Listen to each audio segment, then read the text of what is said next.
Baik, Assalamualaikum warahmatullahi wabarakatuh. Berjumpa kembali di acara Bincang Biologi. Teman-teman belajar bersama guru kreatif. Masih di acara prediksi paten berkenaan dengan persiapan UM/UTUL UGM di tahun ini, teman-teman. Kita maksimalkan ikhtiar dan doanya ya. Oke, ini adalah video pertemuan keempat mengenai persiapan UTUL UGM, teman-teman. Di pertemuan ketiga kita sempat bahas nomor 1 sampai nomor 10 ya. Nah, sekarang di pertemuan keempat ini kita bahas dari 11 sampai nomor 20 ya. Oke, baik. Kita lihat soal nomor 11. Jangan lupa like, comment, and subscribe. Di soal nomor 11, teman-teman, katanya untuk bertahan hidup katanya terhadap kekeringan, Sorus pada tumbuhan paku dilindungi oleh jaringan steril yang disebut kaliptra. Betul atau salah? Kaliptra itu di akar ya. Sebab Sorus katanya merupakan kumpulan sporangium yang dihasilkan oleh generasi gametofit tumbuhan paku. Kita bahas berbicara Sorus ya. Nah, perlu diketahui teman-teman, Sorus itu dia merupakan kumpulan dari sporangia gitu ya. Sporangia itu memang Sorus ini kumpulan dari sporangia yang hanya bisa ditemukan sama teman-teman pada divisi Pteridophyta, pada paku, khususnya pada kelas Polypodiophyta gitu ya. Nah, nanti bentuk dan susunan pada Sorus ini dia sangat penting gitu ya dalam mengidentifikasi tumbuhan paku ini. Nanti berdasarkan jenisnya nanti kita akan lihat gitu ya, bisa dilihat sama teman-teman. Sorus bentuknya itu lucu-lucu gitu ya, bentuk dan susunannya itu keren-keren untuk mengidentifikasi dan mengklasifikasikan tumbuhan paku. Nah, pada umumnya teman-teman, Sorus itu dia ditemukan pada bagian tepi daun, teman-teman. Dia pada tepi-tepi daun gitu ya, tepi-tepi daun pada permukaan bawah daunnya. Jadi kalau ini daun, ini permukaan bawahnya, maka di tepi-tepinya, di samping-sampingnya gitu ya. Nanti kita lihatlah. Nanti di dalam Sorus ini dia terdapat banyak kumpulan dari sporangia gitu ya. Dan setiap sporangianya atau sporangiumnya teman-teman di dalamnya itu kan mengandung spora. Artinya spora berkumpul pada sporangium, sporangium itu dia berkumpul membentuk Sorus gitu ya. Nah, Sorus ini dia dihasilkan oleh siapa? Oleh tumbuhan paku dewasa atau dihasilkan oleh fase yang disebut sebagai fase dominan, yaitu sporopitnya gitu ya. Fase dominan pada paku kan sporopit ya. Kalau pada lumut gametofit. Nah, ini dia. Ini daun paku, teman-teman. Ini daun pakunya. Nah, ini Sorus. Ini kumpulan dari sporangiumnya. Jadi kalau kita perbesar satu Sorus, nah ini dia teman-teman gitu ya. Ini dia indusium untuk pelindungnya, bukan kaliptra gitu ya. Ini ada spora-spora yang telah keluar. Ini adalah sporangiumnya. Sporangium bulat-bulat ya. Ini sporangium, ini kumpulan dari sporangium itu membentuk Sorus gitu ya. Nah, ini kita lihat lagi nih, kita lihat satu Sorus lah. Nah, nanti dilindunginya ini bukan oleh kaliptra tapi oleh indusium, teman-teman. Nah, ini adalah sporangiumnya. Jadi sporangium jadi membentuk Sorus. Di dalam sporangium ya ada spora gitu ya. Ini berkas pengangkutnya, ini mesofil, ini epidermis. Nah, ini dia anulusnya. Jadi Sorus dia dilindungi oleh indusium, nanti setiap sporangium dia dilindungi oleh anulus, bukan oleh kaliptra gitu. Jadi spora pada tumbuhan paku itu dia teman-teman sifatnya itu dia dimorfik gitu ya, dia hanya dihasilkan oleh daun fertil gitu ya, atau sporofil, daun yang menghasilkan spora gitu ya. Nah, sedangkan nanti tumbuhan paku yang sifatnya monomorfik, teman-teman, pada saat dewasa dia akan menghasilkan spora begitu ya, itu perbedaannya. Tambahannya terus yang keempat, konsepnya teman-teman sebagai tambahan saja bahwa tumbuhan paku yang membentuk Sorus tadi kan dari kelasnya Polypodiophyta ya. Nanti anggotanya itu misalkan dari ordo Osmundales gitu ya, atau dari Hymenophyllales gitu ya, dan yang lain-lain sampai ke Polypodiales gitu ya. Seperti itu teman-teman. Itu tambahan saja lah, materi tambahan. Maaf. Belum dijawab. Jadi jawabannya adalah pernyataan pertama salah, pernyataan kedua juga salah. Gitu. Jadi jawaban nomor 11. Baik, kita masuk ke soal nomor ke-12. Ini dia. Soal nomor 12 teman-teman bisa diperhatikan. Lumut kerak katanya, lumut kerak dapat berperan sebagai organisme perintis. Betul atau salah? Perintis yang pertama kali itu ada di situ ya. Khususnya pada lahan tandus katanya. Sebab lumut kerak dapat melepaskan fragmen kalusnya dalam proses pembentukan tanah. Oke, kita bahas lumut kerak atau lichenes. Nah, lumut kerak teman-teman atau bahasa latinnya adalah lichenes ini, dia memang banyak sekali ditemukan di berbagai tempat gitu kan ya. Tempat yang bagaimana? Tempat yang banyak mengandung zat organik teman-teman. Jadi maksud saya jadi banyaknya itu zat organik tetapi dia zat organiknya sedikit, bahan anorganiknya yang banyak. Ya, maksudnya seperti itu. Jadi lumut kerak itu bisa juga dijadikan sebagai indikator teman-teman. Jadi dikarenakan dia sedikitnya bahan-bahan organik pada lahan tersebut gitu, mengakibatkan apa? Mengakibatkan tumbuhan yang lain tidak bisa hidup di situ. Nah, dengan adanya lumut kerak nanti si tanah tersebut atau si batu tersebut, misalkan batuan atau batang pohon atau misalkan apalah gitu ya yang tidak bisa ditumbuhi oleh organisme tumbuhan yang lain gitu.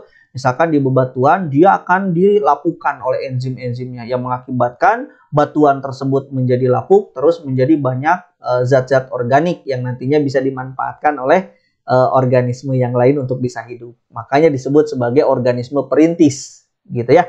Gitu. Dia bisa hidup pada tempat yang memiliki kandungan zat organik yang sangat sedikit gitu ya maksudnya.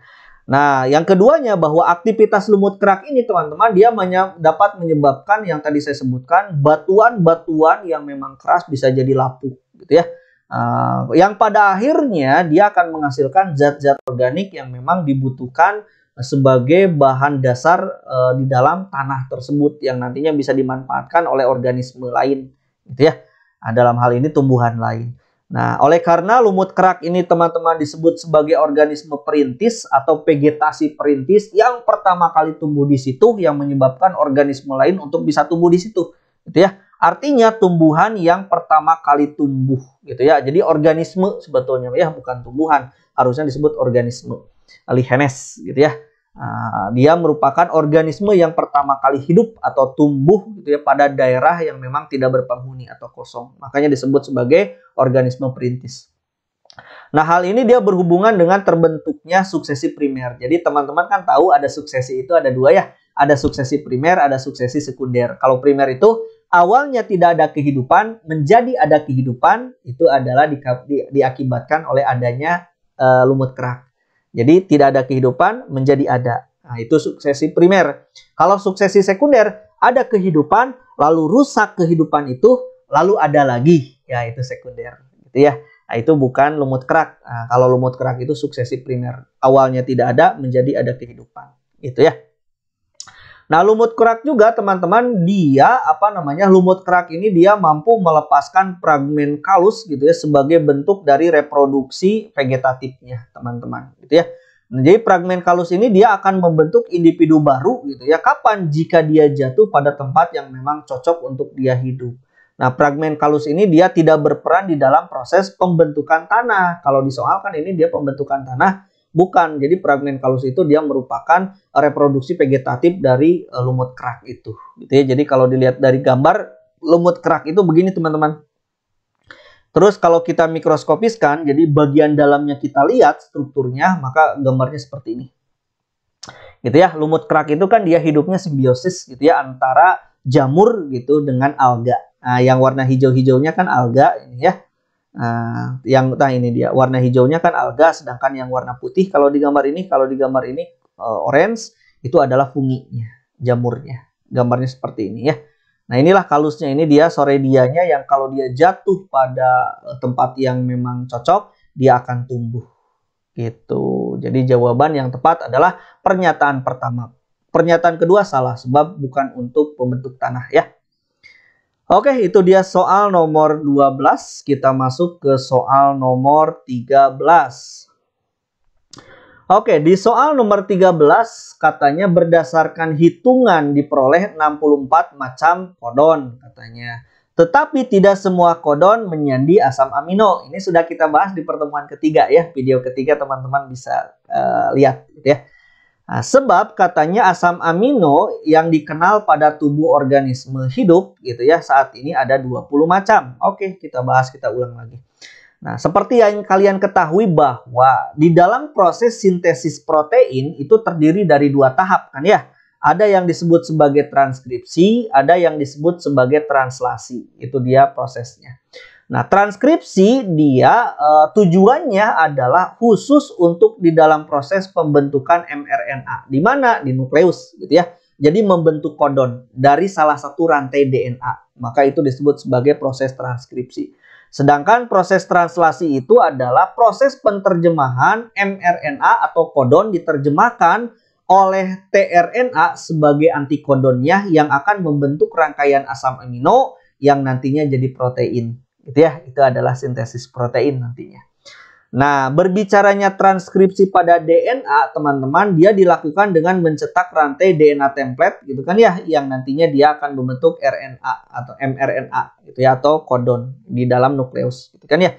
Yang nantinya mRNA ini dia atau rantai kodon ini dia akan keluar gitu ya dari nukleus, dia akan bergerak ke sitoplasma menuju ke ribosom untuk diterjemahkan oleh RNA transfer menjadi asam amino gitu ya.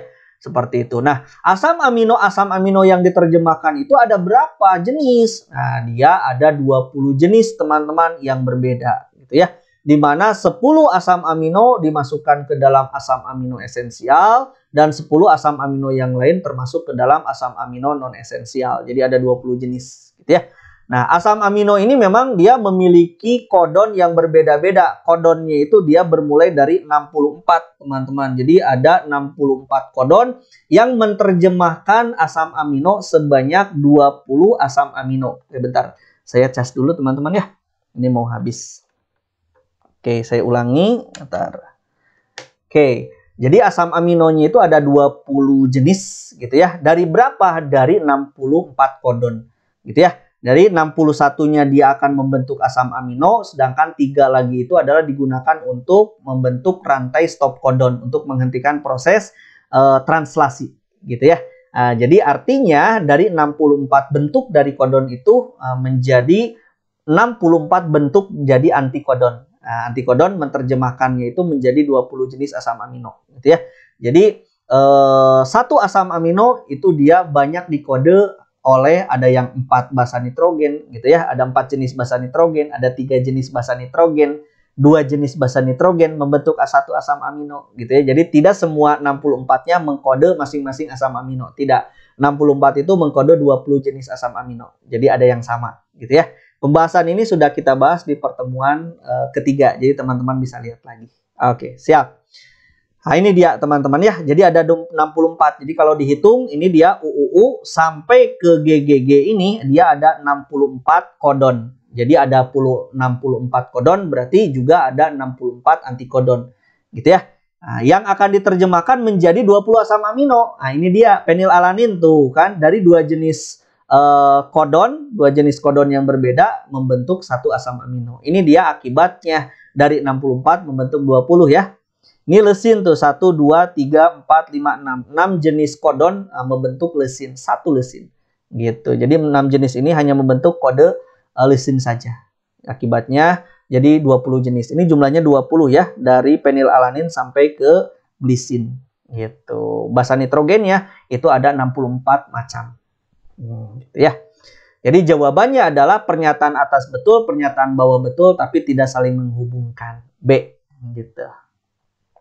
Oke, kita masuk ke soal nomor ke-14. Berarti ya, ini nomor 13 kan? Kita masuk ke soal nomor 14. Nah, di soal nomor 14, teman-teman, katanya di antara bagian-bagian tubuh berikut yang bukan berperan di dalam pengeluaran zat sisa pada invertebrata. Berarti mana organ ekskresi gitu ya pada invertebrata yang salah. Oke, kita bahas teman-teman. Di dalam proses pengeluaran zat sebagai sisa metabolisme, itu kan zat sisanya itu bisa dalam bentuk urea, CO2, ion Na+, dan yang lain-lain gitu ya. Nanti dikeluarkan dalam sebuah sistem yang kita sebut sebagai sistem ekskresi. Nah, di dalam organisme invertebrata itu banyak macam-macam dari bentuk nama dari organ ekskresinya. Yang pertama ada yang disebut sebagai tubulus malpighi dan dia dimiliki teman-teman oleh organisme yang disebut sebagai belalang, gitu ya.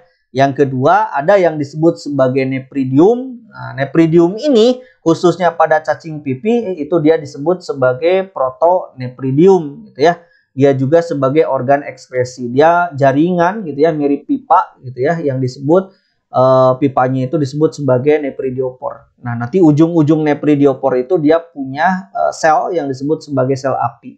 Ini pada cacing pipih, teman-teman. Jadi nepridium. Nepridiumnya itu dalam bentuk protonepridium.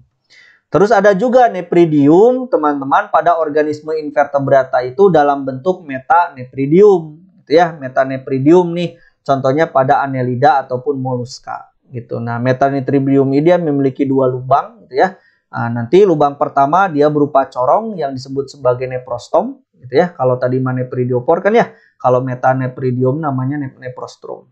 Lubang di bagian depan gitu ya. Nah, terus neprostom ini dia bersilia gitu ya, terus dan bermuara pada rongga yang disebut sebagai pseudoselom. Jadi rongga semu gitu ya.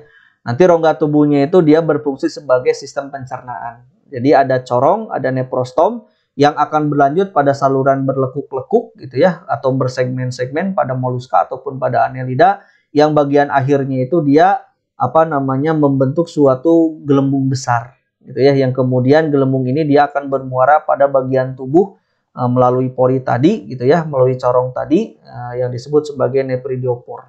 Gitu ya. Jadi organ ekskresinya nepridium dalam bentuk metanepridium. Jadi mana yang bukan termasuk ke dalam organ ekskresi invertebrata? Yang bukan itu 4 ya. Ini jawaban benar ya. Teman-teman kan diminta bukan ya. Berarti kalau bukan adalah kapsula Bowman ini. Jadi kalau diminta organnya ini adalah 1, 2, 3. Maaf nih ya, salah jawaban. Jadi harusnya diminta di soal ini bukan, berarti adalah 4 saja. Ya, kalau bukan 4 saja ya, ingat-ingat ini nih, salah melingkari nih ya. Jadi jawabannya diminta bukan, maka jawabannya 4 saja. 4 saja itu D. Kalau 1, 2, 3 itu dia memang organ invertebrata, itu yang benarnya.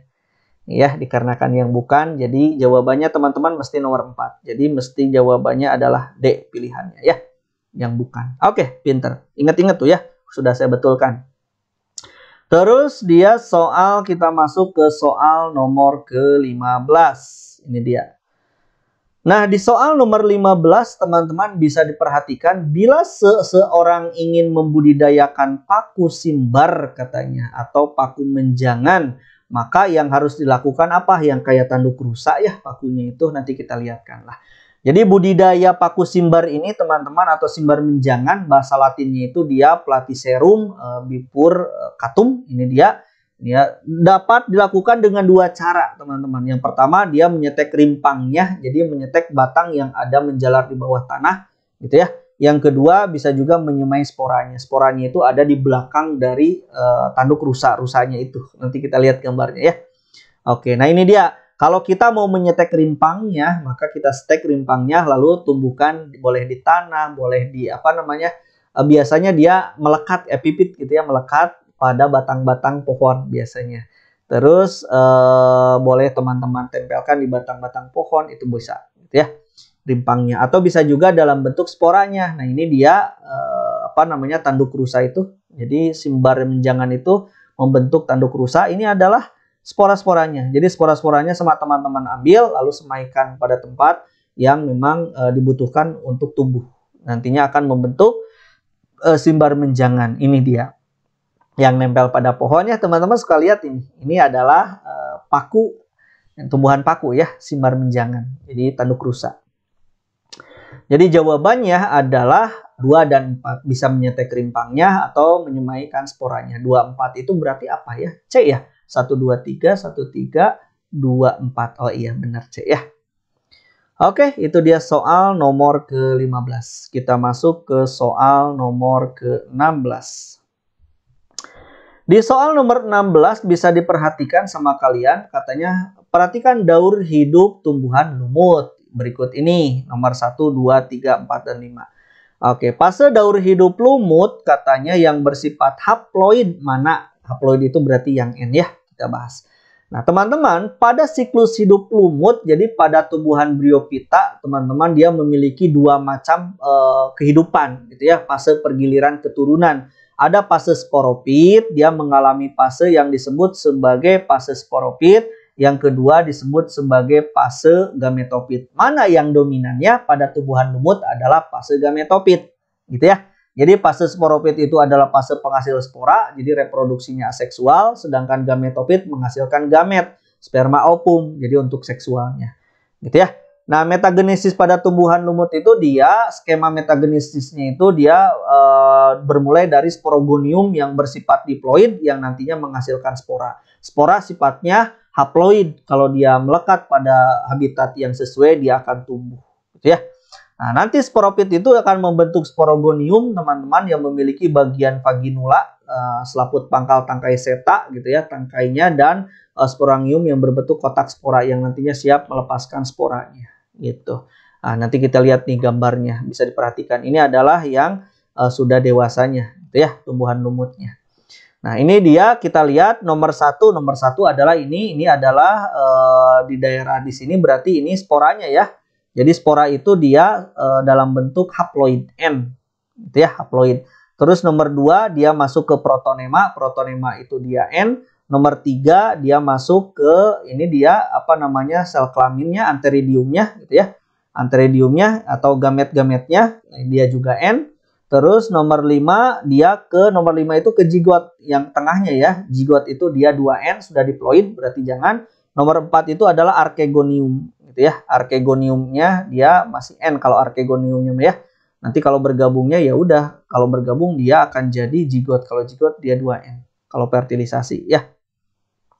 Terus nomor 6 adalah daerah sini, ini dia sporopitnya, sporopit mudanya berarti 2N sudah jadi 2N. Gitu ya. Jadi jawabannya untuk yang haploid adalah nomor 1, nomor 2, nomor 3, dan nomor 4. Cari. Jangan ada 5 dan 6. Ini ada 5. Ini ada 5, ada 5. Udah. Gitu ya. B jawabannya. Itu nomor 16. Oke, gampang ya. Oke, kita masuk ke soal nomor 17. Di soal nomor 17 katanya bakteri simbiosis yang terdapat pada usus hewan memamah biak, oke, misalkan sapi gitu ya, domba juga bisa. Mampu apa? Oke, bakterinya ya. Oke, kita bahas. Nah, khusus pada saluran pencernaan hewan pemamah biak atau bahasa latinnya itu ruminansia, teman-teman disebutnya gitu ya. Dia hidup memiliki apa ya? Memiliki lambung yang memang berbeda-beda. Ada lambungnya itu dibagi-bagi, nanti kita akan bahas gitu ya. Jadi hidup beberapa jenis mikroorganisme di dalam tubuhnya itu dapat membantu proses pencernaan. Jadi sangat membantu proses pencernaan. Dikarenakan dia makan tumbuhan gitu ya, selulosa itu lebih sulit untuk dipecah gitu ya. Makanya dibutuhkan organisme-organisme ini. Nah, mikroorganisme itu dia berupa apa? Berupa bakteri, teman-teman, yang mampu menguraikan selulosa gitu ya dan memecah protein menjadi asam amino. Jadi butuh bakteri yang mampu memecah selulosa. Misalkan di dalam tubuh kita manusia misalkan kita nggak punya enzim pemecah selulosa. Nah, sedangkan pada pemamah biak itu dibantunya oleh bakteri gitu ya. Nah, selain itu dia terdapat pula bakteri yang mampu menghasilkan vitamin B, vitamin K gitu ya. Juga ada bakteri gitu ya yang mampu memproduksi gas metana gitu ya. Di dalam apa? Di dalam bekas dari sisa metabolisme protein gitu ya yang dicerna di lambung. Nanti sapi ini dia mengeluarkan tinja gitu ya. Lalu tinjanya ini kan bisa jadi biogas gitu. Dikarenakan di dalamnya itu ada metanobakterium gitu. Nah, ini dia sistem pencernaannya teman-teman. Jadi lambungnya itu ini dia teman-teman ada 4 gitu ya. Ada retikulum teman-teman. Ini ada retikulum gitu ya. Ada rumen, ada omasum. Nanti terakhirnya itu abomasum. Abomasum ini adalah lambung sebenarnya yang mirip dengan manusia gitu. Jadi rangkaiannya begini teman-teman. Makan, lalu makanan masuk ke mulut gitu ya di mekanisme secara mekanis, pencernaan secara mekanis gitu ya. Nah, kerongkongan, ke rumen, ke retikulum, masuk lagi ke mulut teman-teman. Balik lagi ke mulut 2 kali mengunyah. Makanya disebut sebagai ruminansia atau memamah biak gitu ya. Dari mulut nanti jadi bolus, balik lagi ke kerongkongan, kerongkongan ke omasum gitu ya bercampur dengan enzim. di omasum nanti jadi abomasum. Ini pencernaan kimiawi juga di sini seperti halnya lambung pada manusia. Nanti ke usus halus, sisanya usus besar dikeluarkan lewat rektum, gitu ya. Lalu ke anus. Begitu pencernaannya. Jadi masuk, balik lagi ke mulut, 2 kali nyerna. Gitu ya. Ini urutannya, silahkan bisa dipelajari sama kalian ya. Jadi jawabannya apa teman-teman? Bakteri simbiosis itu pada ususnya hewan ini dia mampu semuanya benar. 1, 2, 3, 4. Berarti jawabannya apa? E ya. Oke, ini soal nomor 17. Baik, kita masuk ke soal nomor ke-18.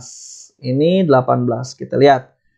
Sel-sel epidermis katanya pada daun dapat mengalami perubahan bentuk. Jadi modifikasi dari epidermis apa? Oke, kita bahas. Nah, seperti yang kalian ketahui teman-teman, sel epidermis itu dia kan sel yang paling terluar gitu ya. Khususnya misalkan dikarenakan soal minta pada daun, maka epidermis pada daun ini dia bisa termodifikasi. Nah, jadi apa? Dia kalau di daun itu bisa jadi stomata gitu ya.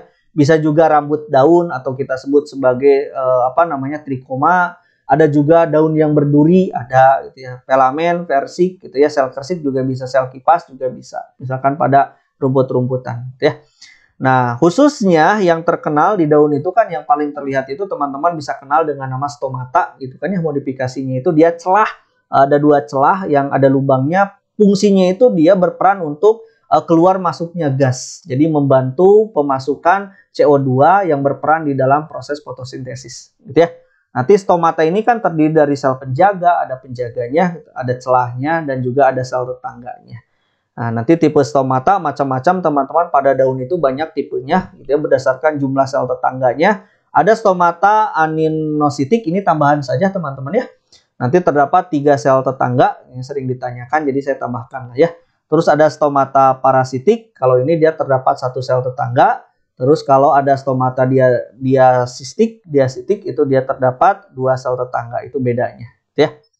Nah, jadi kalau kita lihat dari modifikasi epidermis bisa jadi stomata, trikomata, gitu ya, duri, filamen, sel kersik dan yang lain-lain. Gambarnya begini ya. Jadi di daun itu jadi apa? Jadi stomata modifikasinya. Kalau palisade dan spon dan bunga karang, teman-teman, ini adalah hasil perkembangan dari jaringan parenkim. Itu ya, parenkim yang mampu berfotosintesis yang disebut sebagai klorenkim, yaitu palisade dan jaringan bunga karang. Oke, gitu ya. Itu dia nomor 18. Jawabannya D. Kita masuk ke soal nomor 19, teman-teman. Bisa diperhatikan nomor 19 adalah hal berikut katanya yang berpengaruh terhadap kemampuan hemoglobin dalam mengikat oksigen adalah. Jadi mana yang mempengaruhi hemoglobin di dalam proses pengikatan oksigen? Oke, baik, kita bahas. Nah, jadi faktor-faktor yang mempengaruhi hemoglobin di dalam pengikatan gas oksigen, teman-teman, salah satunya adalah derajat keasaman atau pH. Jadi pH yang rendah atau asam bahasa kitanya, nanti di dalam darah itu dia mampu menurunkan afinitas si Hb ini teman-teman terhadap O2. Jadi Hb ini dia kalau misalkan darahnya asam, maka daya ikat Hb terhadap oksigennya itu dia menurun. 1. Akibatnya apa? Sehingga Hb akan cenderung untuk melepaskan oksigen sebab kondisi darah asam. Ya, penurunan pH dia disebabkan oleh apa? Misalkan banyak terbentuknya asam laktat, asam karbonat gitu ya, dari hasil aktivitas metabolisme tentunya. Yang kedua, temperatur dia mempengaruhi atau suhu dia mempengaruhi. Jadi suhu yang dapat memacu aktivitas sel jaringan, misalkan semakin tinggi suhunya teman-teman, maka akan meningkatkan aktivitas sel yang berdampak pada pH darah teman-teman. Jadi adanya perubahan temperatur maka akan mempengaruhi ke pH darah. Nanti balik lagi ke poin yang pertama lagi gitu ya. Jadi temperatur sangat mempengaruhi. Yang ketiga, tekanan parsial teman-teman. Jadi tekanan CO2 dan tekanan oksigen gitu ya, baik yang ada di dalam pembuluh darah dan yang ada di dalam jaringan atau di dalam sel, itu dia berpengaruh. Jadi tekanan parsial dari CO2 dan tekanan parsial dari oksigen juga.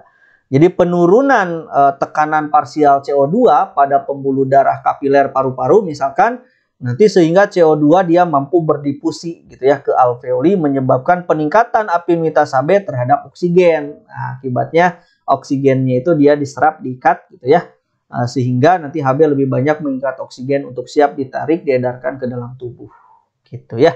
Jadi yang mempengaruhinya adalah 1, 2, dan 3. Sedangkan desakan darah nggak ada hubungannya apa itu ya. Jadi A jawabannya, nomor 19. Oke, kita masuk ke soal yang terakhir, yaitu soal yang nomor 20. Oke.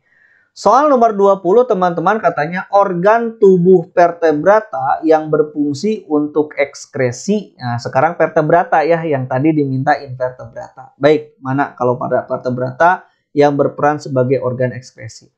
Nanti sistem ekskresi itu tadi sudah disebutkan bahwa dia merupakan kumpulan kerja dari organ-organ yang tujuannya adalah untuk mengeluarkan zat sisa hasil metabolisme. Gitu kan ya, namanya juga sistem. Sistem itu berarti organnya tidak bekerja satu. Nah, apa saja yang berbicara sistem ekskresi pada organisme vertebrata, teman-teman? Yang pertama ada ginjal, gitu ya. Dia mampu mengeluarkan zat sisa metabolisme berupa urin. Ada paru-paru, dia mampu mengeluarkan karbon dioksida dan uap air sebagai sisa dari metabolisme. Hati, gitu ya, ada bilirubin, gitu ya, sebagai yang nantinya akan dikeluarkan lewat urin ataupun lewat feses, gitu ya.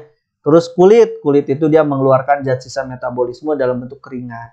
Gitu. Ini adalah organ-organnya. Sedangkan di soal ada limpa, teman-teman. Kalau limpa itu dia berperan di dalam sistem limpatik, bukan sistem ekskresi. Untuk apa? Dia untuk menyaring sel darah merah, teman-teman, yang rusak gitu ya, serta memelihara dan menjaga sistem imunitas tubuh kita. Jadi tidak ada hubungannya dengan sistem ekskresi. Sedangkan di situ ada organ yang disebut sebagai jantung. Jantung dia tidak berperan sebagai ekskresi, namun dia berperan di dalam sistem peredaran darah untuk memompa darah ke seluruh tubuh. Gitu ya. Jadi jawabannya adalah ren dan pulmo atau ginjal dan paru-paru. Jadi 2 dan 4 itu adalah C. Soal nomor 20, teman-teman. Itu adalah soal terakhir pada pertemuan keempat di prediksi paten untuk persiapan UTUL UGM, teman-teman. Silakan ya, saya sudah membentuk 4 pertemuan untuk persiapan UTUL UGM ini. Mudah-mudahan bermanfaat. Saya ucapkan terima kasih. Tetap semangat. Saya doakan supaya teman-teman sukses. Ya, terima kasih. Assalamualaikum warahmatullahi wabarakatuh. Dadah.